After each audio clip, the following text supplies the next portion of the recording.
Welcome back, sinners. And let me tell you a little story about Session 10. That's right, we have quite the eye-opener this time. How shall I put it? Things didn't go quite as expected. No. They went, interestingly, to say the very least. They were a delectable mess. A mess of their own doing, by the way. I left it to be optional. But, to their credit, they went there, they saw, and they conquered. But let me actually tell you what happened, because what I had planned and what happened was very different. It was going to be a chiller session, would you believe? I was going to be nice to them. I know, rarity, isn't it? But, hey, never say I'm not nice to them. I am, sometimes, nice to them. When I want to be. So then, last session, well, we had a bit of a catch-up, because, you see, our dear monk, Asaran, as you may remember, is a free man. Mostly unbound by his oath. And thus his character had a not small change in personality and in mannerisms. Far less reserved, far less conservative in his ways, and a bit more focused on the vanity and image to some extent. But also his ego had been restored in a way as well. And that isn't a negative thing, by the way. That's just meaning that his sense of self is far more in tune. So, what does this all mean, my dear friends? Well, what it means is, he had noticed a few problems. His outfit was, in his opinion, not befitting him, and his... how shall I put this? His lack of hair, I guess, is the word I'm looking for. His lack of hair was noticeable for him. And, well, he wanted to fix that pretty quickly. So, to that end, he sought an alchemist. And after trying a few different places, he had encountered an alchemist of his liking. A small little establishment sponsored by Miguel's. You may remember Miguel's Magical Machinations from before. They're a bit of a franchise. Well, they were sponsoring the small little alchemist known as the Rattle. That may not be the name I gave it in session, but I'm going to say that for the record what it was called unless corrected. But the Rattle had a very, how should we say, servant type of person running the place. And, well, to that end, Asran wished to correct the lack of hair, but you see, he didn't have much in the way of money or assets, so he said to the man, I'll give you my healing potion. And,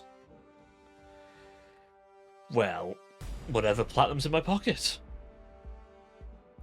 Foolishly, the merchant agreed.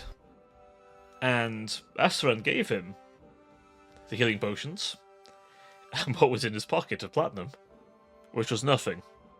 But he did take the gold. Though, thinking he had gotten a good deal, the merchant had already offered him a potion of haste, because he felt like he had been gifted too much money and assets, so he thought, well, I'll even it out. Little did he know he was going to get scammed, and well, before protest, Astran had already left, applying the tonic daily to his scalp in order to encourage hair growth.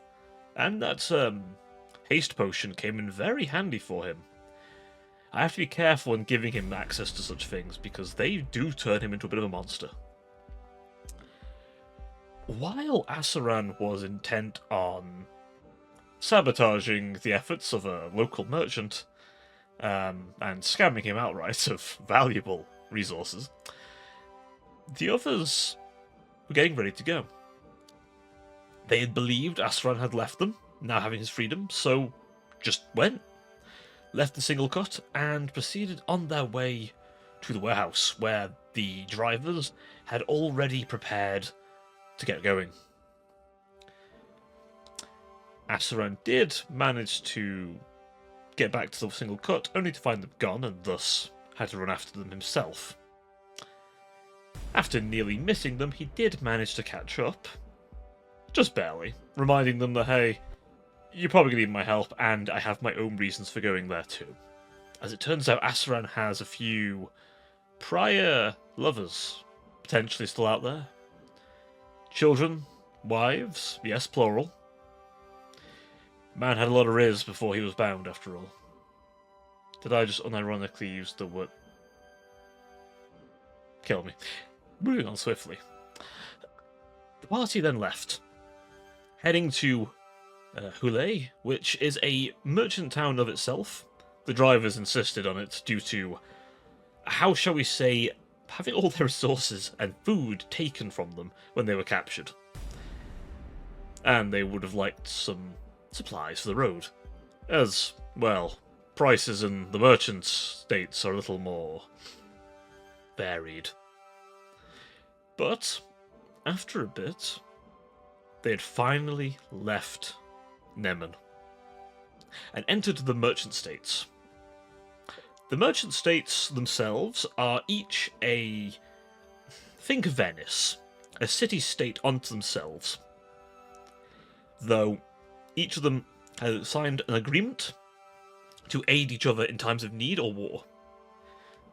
And many of the merchant lords were also wizards, because yes, having magic does help you attain power and money, which gives you more power in a land where money is dominant. Shocking, I know.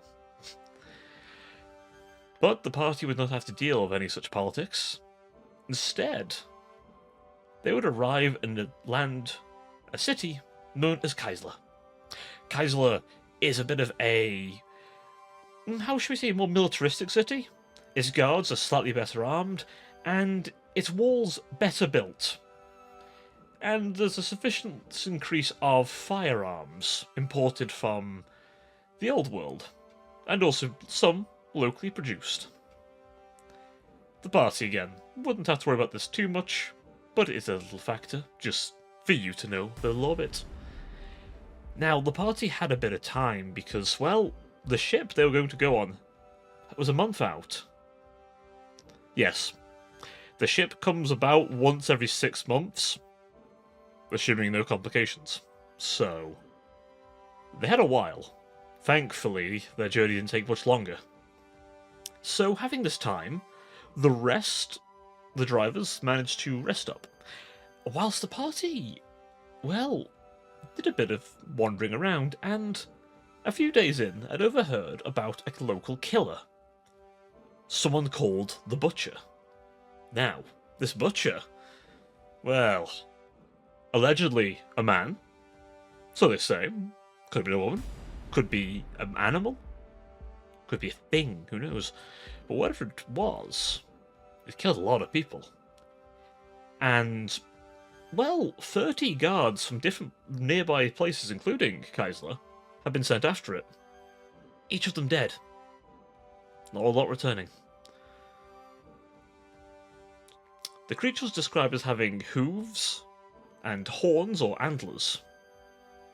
The party were very quick to believe that it was in fact the Shoes. Yes, you heard me right. The Shoes. For those who haven't joined us before, the Shoes is something I'm going to talk about later, so stay tuned. Now then, there was a bounty on this butcher, yes. You see, the local lord had put a bounty of 600 gold coins on this creature's head, with 1,000 offered for it alive. Quite the money, and the party's personal finances, despite what was in the cart, were not looking too hot, and that isn't their money in the cart anyway. It's their lord's money. So, seeking to understand the situation, the party decided to discuss this with a number of guards, believing that they might know a bit more.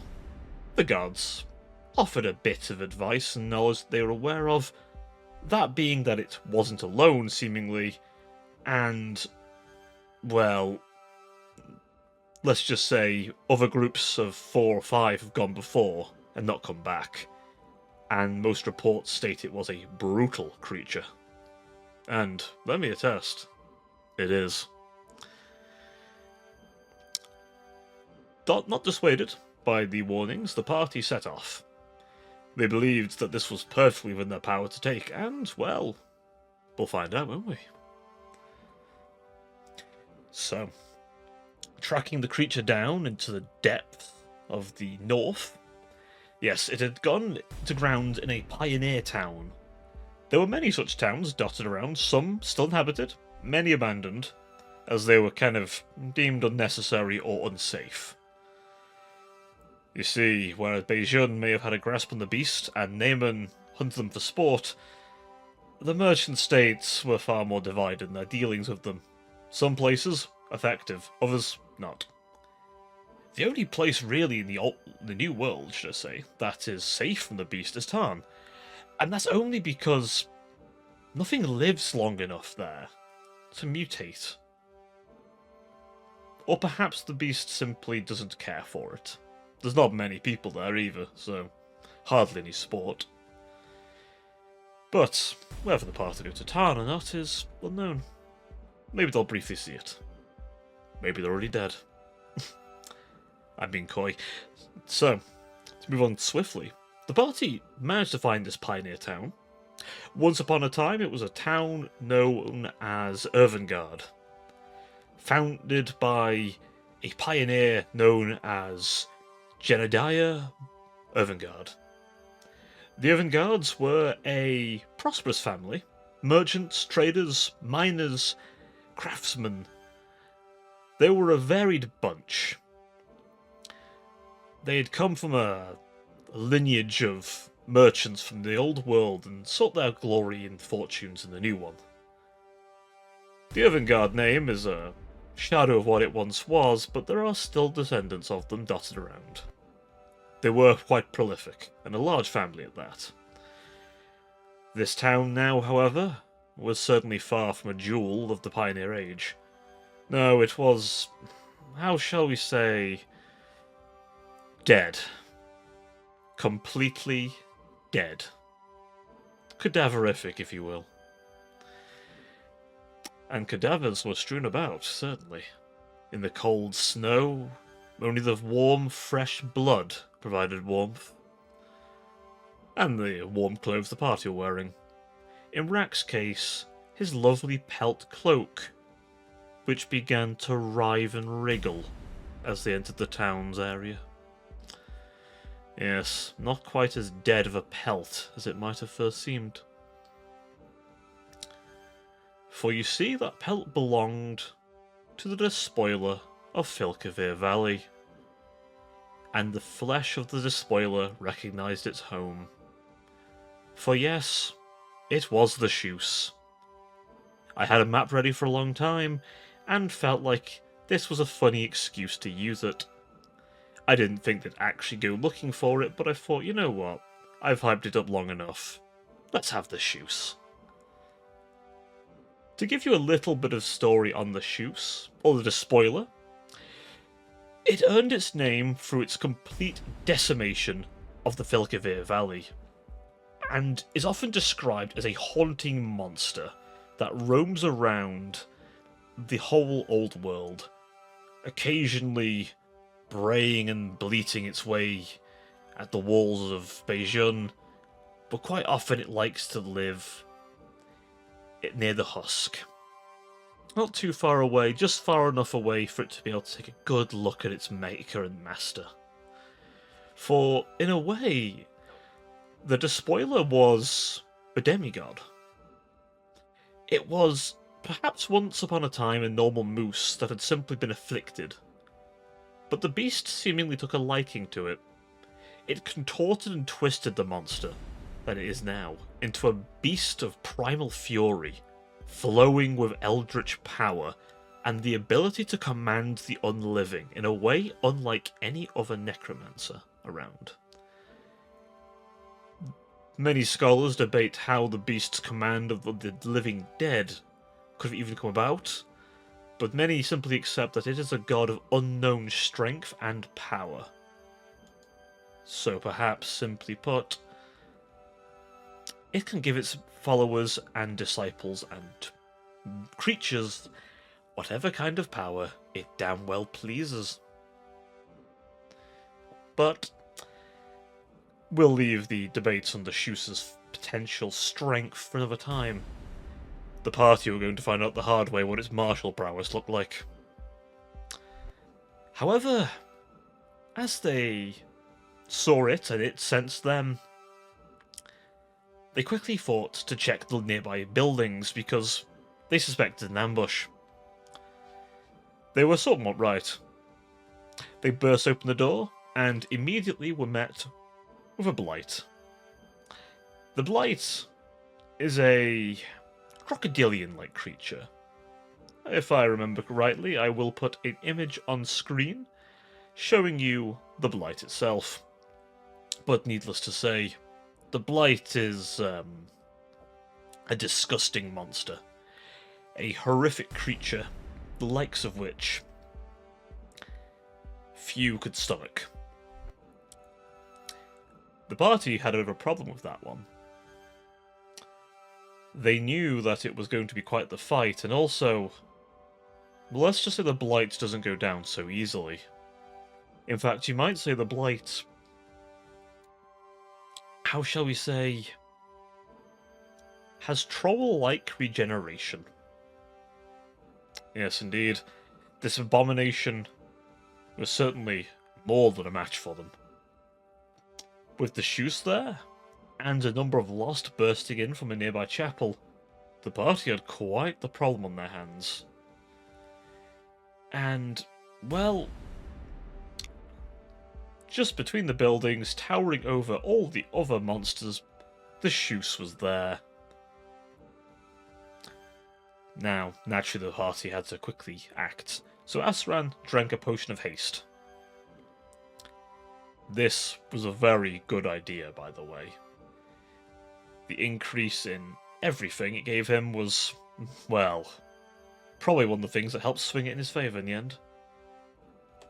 Haste is an amazing spell, and a very good thing to have in a potion, so do be wary how often you give it to a party member, especially a monk. Now, they managed to fend off quite a few of the monsters, thanks to Little Wren. The little kobold has come into his own quite often this campaign, pulling out little tricks that the other party members simply cannot do, being as he's the only full caster. He's a warlock, but basically a full caster. Just not as many spell slots. However, I gave him an item.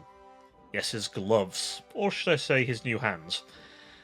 They are kind of part of him now.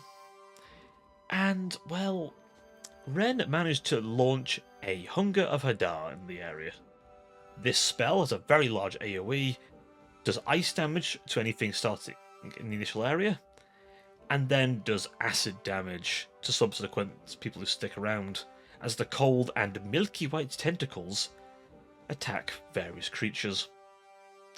This was more than effective at dealing with the Lost, and kept the Blight at bay. The Shoos was mostly unaffected, though it also couldn't fit past the buildings, being as large as it was. It is a size huge creature, towering. So, to that effect, Asaran quickly darted into the chapel to deal with the other Lost that had been building up in there. Mostly because there were quite a few, and the Lost have a nasty little ability, a ranged attack, which slowly adds insanity to you. Insanity is something the Shoos utilises. In fact, it's the creature the mechanic was built for. never really came up, but, well, you know, I maybe didn't use the mechanic too well. But most likely the loss won't turn up again. Maybe. We'll have to see, won't we?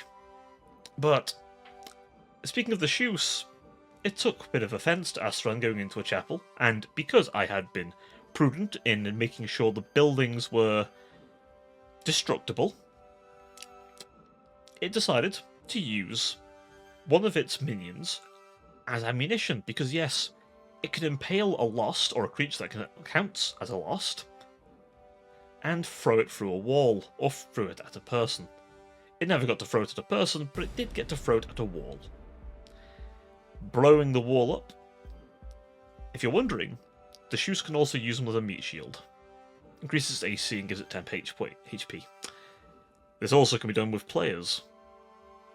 For you see, the shoes can add people to its flock. And it looked to Asaran try and do the same to him. It charged up to him and just stared at him. Hate and rage flowing through it, and contempt at all other living things. Though Asran was more bothered by the fact that he was alone with it. In between turns, because yes, this monster has legendary actions, the Shoes unleashed its most deadly attack. Suffer their fate. What this does is it launches a psionic attack, in this case quite a physical one. Its antlers impaling your head, and it attempts to add you to the flock. If it hits, it does a tremendous amount of psionic damage, and attempts to make you a lost. That means you're affected by many of its abilities. But Asran resisted, though the damage was still done, and it was starting to have a slippery slope of the damage numbers. But not all hope was lost. Rak managed to dart on in, though leaving Ren on the roof alone with a horror. Yes, the horror of Ulbrich was also here. The horror is a very wonderful little bear-like creature, and again, if I remember to do so, there will be a picture on screen. The horror thankfully didn't get a chance to attack little Ren, but it certainly could have done a lot of damage if left alone with him. And the horror can climb, so Ren's usual tactic of getting away from enemies wouldn't have worked here. I thought about it this time, because, you know, I have to make sure all the players feel equally challenged. Though this fight was close. But Rak managed to get in and do a few swings at the Shoes. For some reason, he felt this was a good time to fish for crits. However, he didn't get a fish. He instead got a beating. He was smashed into a wall, violently. And then, as he tried to pick himself up off the floor, he then received a hoof to the face, zeroing him and putting him out for the count. Which left Asran with the creature again. Asran himself, well, let's just say received the full wrath to Shoes and all, as the creature rolled a critical hit. Its hooves hit for 2d8 plus 4, I believe, so it was quite the nasty hit. I believe at least one of the dice on both crits was an 8. So he was hit with about 20 odd damage.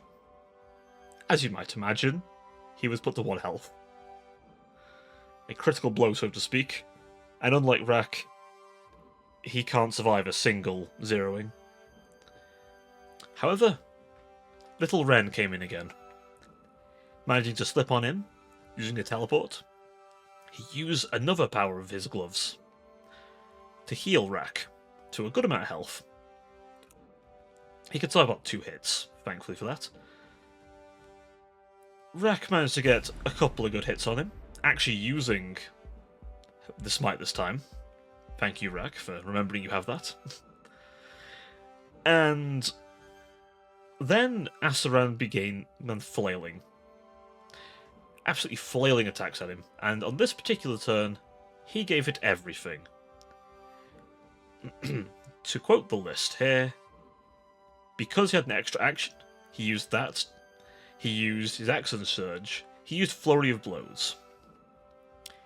His actions were mostly used on attacks, using Namarochi, burning all of its charges.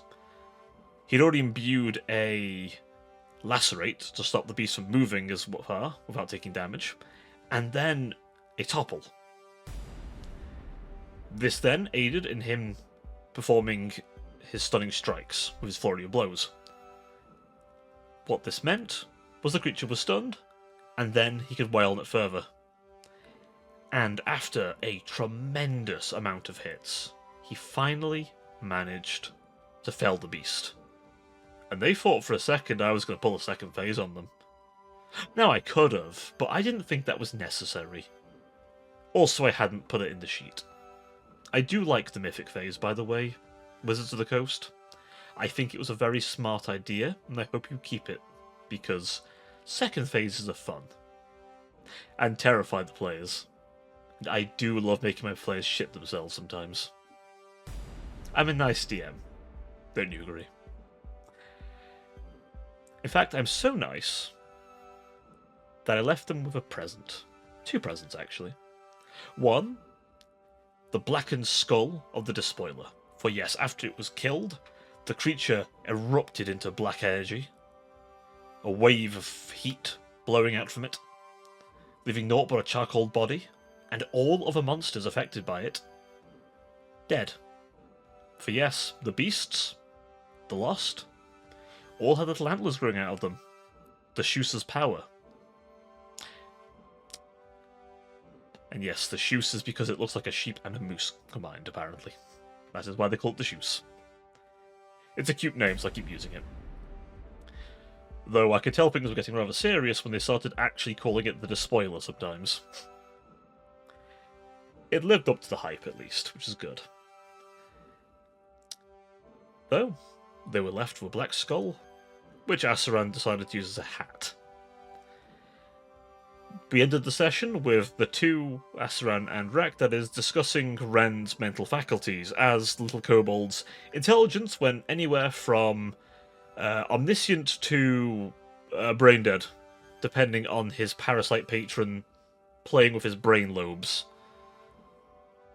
Ren's a funny little creature.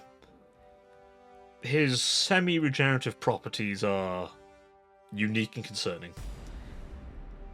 If you're thinking of the anime Parasite right now, that's kind of Ren's situation, but magical. Also, I left them with a level up. That was my second gift. I was going to wait till the session after, but I felt this was a good time for it.